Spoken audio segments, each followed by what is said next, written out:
Hi, magandang araw po. Nandito po kayo sa third floor ng aming bahay dito sa Paco, Maynila. Update lang po ako sa aking mga tanim na kangkong. Ito pong kangkong kong ito. Tatlong beses na po akong naka-harvest nito.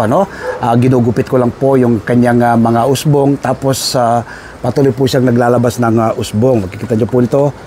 Self-watering po yung pamamaraan ng ating mga tanim na kangkong sa mga bote po ng soft drinks. Ito, ready na naman. Pwede ka naman pong umarbes. Kung magluluto po kayo, magsisinigang kayo, pwede nyo na naman pong kunin itong mga talbos na ito. Makikita nyo po ninyo, sa mga bote lang po sila ng soft drinks all year round ay may supply ka pong kangkong.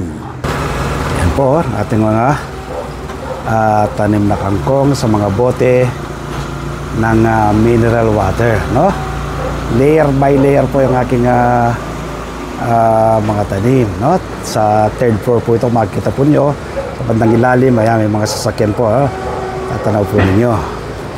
Yan, so hindi na po ako nawawalan ng supply ng kangkong. Pwede nyo rin pong gawin ito,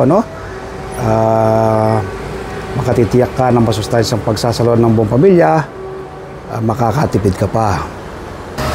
So nawa po mula ngayong araw na mapanood nyo ko, magtanim na rin po kayo ng kangkong sa inyong bahay.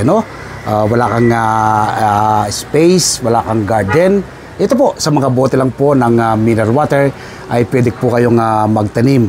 Ang lupa po na aking ginagamit na pag pinagtatamnan ng mga halaman, 60% buwagag na lupa, 20% ay vermicast at another 20% ay carborized rice hull o kaya po ay coco peat. Gawin nyo rin po yung ganyan.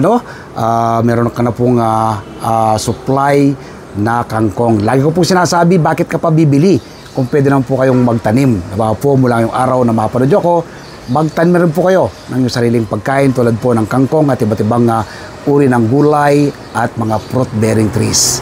Salamat po!